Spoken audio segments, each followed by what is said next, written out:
Hola amigos de la EUDE, en este nuevo relato olvidado de la historia vamos a hablar de la batalla de Junín, preludio de Ayacucho que fue en diciembre del 24, la batalla final para lograr la independencia de toda la América del Sur. La importancia de esta batalla radica en que su héroe máximo, quien salva la batalla, fue Isidoro Suárez, que lleva el nombre el Escuadrón de Exploración de Caballería Blindada 1 en memoria de su gesta heroica.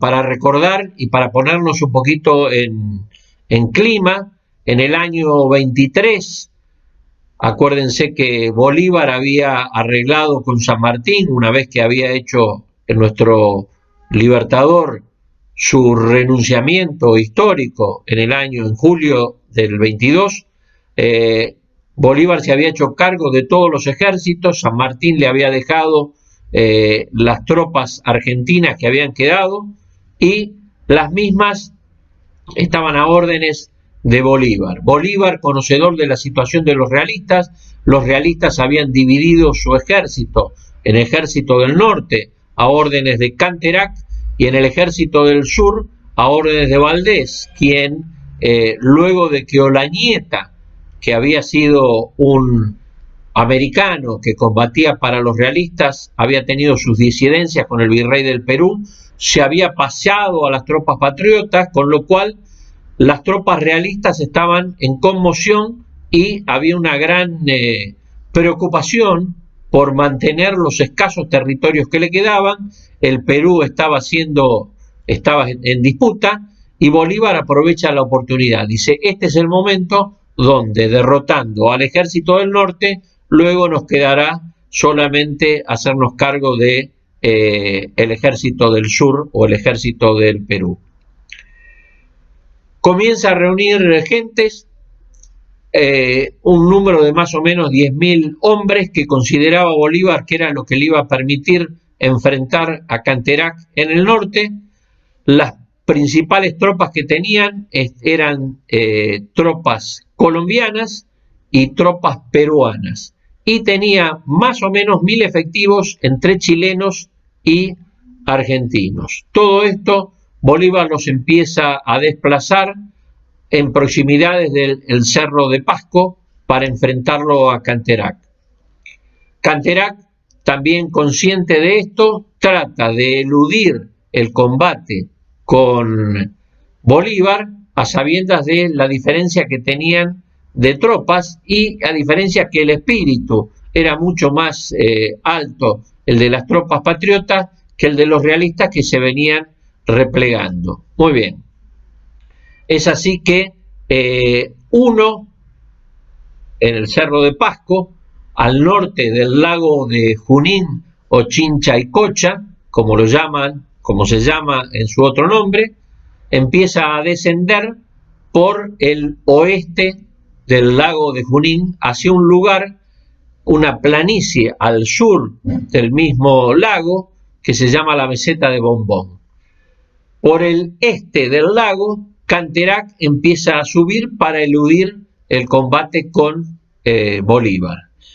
Bolívar, entre sus tropas, contaba con el jefe de la caballería a cargo de Mariano Necochea, que tenía 2 escuadrones de granaderos de Colombia, 3 escuadrones de húsares de Colombia, un escuadrón del regimiento de granaderos a caballo, a órdenes del coronel Brooks, donde también estaba el capitán Pringles, y 3 escuadrones de húsares del Perú, a órdenes de Isidoro Suárez, que ya ostentaba el grado de teniente coronel, que lo había logrado en el combate de Virabé, cuando a orden de San Martín había combatido en la sierra peruana.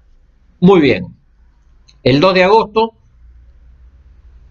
Bolívar arenga a su tropa a sabiendas de que era un momento decisivo y les dicen que ellos iban a ser los que iban a lograr la paz del Perú y que Europa los estaba contemplando. Y a su vez que lo iban a lograr porque eran tropas prácticamente invencibles. Con esta arenga tan emotiva, Bolívar, confiado en sus tropas, empieza a descender en la búsqueda de Canterac. Canterac, a sabiendo de ellos, empieza a evitar el combate para lograr una situación beneficiosa que le permitiera derrotarlo a Bolívar con todos sus triunfos. En este avance que hace a caballo, Canterac se separa un poco de su infantería y cuando ve que están descendiendo de los desfiladeros al oeste del lago de Junín, haya una oportunidad propicia para atacarlo porque venían sus escuadrones, los escuadrones patriotas de Bolívar a órdenes de Necochea, venían formando en columna y él había desplegado ya en esta meseta, en la pampa de Junín, que era conveniente atacarlos. Y nada mejor que relatar lo que el mismo Mitre habla de lo que fue la batalla, cuando dice que Canterac comete uno de los errores más graves, que fue comprometer toda su fuerza sin prevenir una reserva que acudiese a las partes débiles o para completar el triunfo. De esa acción resulta que, lanzados los escuadrones en desorden a la persecución, se comprometieron a su vez en el desfiladero, acuchillando a los fugitivos. Necochea, traspasado de 7 heridas de lanza, fue pisoteado por los caballos de vencidos y vencedores y quedó prisionero de los españoles. La reserva estaba emboscada a las orillas del pantano. El comandante Manuel Isidoro Suárez, que con el primer escuadrón de húsares del Perú se hallaba situado en uno de sus recodos, dejó pasar por su flanco el tropel de perseguidos y perseguidores y, despejado el terreno, cargó por retaguardia a los vencedores, que a su vez se pusieron en precipitada fuga. Los escuadrones patriotas entonces reaccionaron con Miller a la cabeza, volviendo sus caras y quedando dueños del campo de batalla. La anécdota también dice que en este momento Suárez recibe una supuesta orden de Bolívar de que cargase.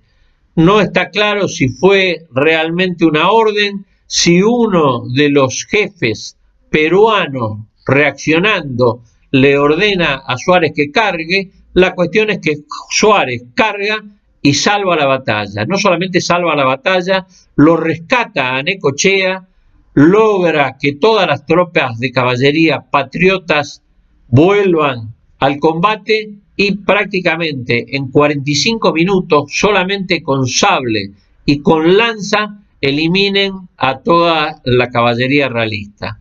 Es así que Bolívar, en su parte de la victoria, destaca la acción de Necochea, destaca la acción de Bruix, destaca la acción de Pringles, y para nuestro querido y recordado Manuel Isidoro Suárez, hace que los húsares del Perú pasen a llamarse húsares de Junín, y que en ese momento, a partir de ese momento, pasen a ser la escolta presidencial del Perú.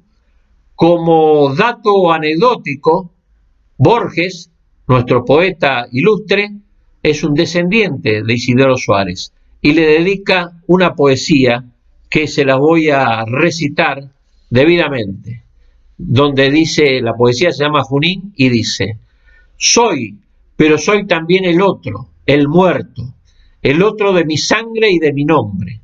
Soy un vago señor y soy el hombre que detuvo las lanzas del desierto. Vuelvo a Junín donde no estuve nunca, a tu Junín, abuelo Borges. ¿Me oyes? Sombra o ceniza última, o desoyes en tu sueño de bronce esta voz trunca.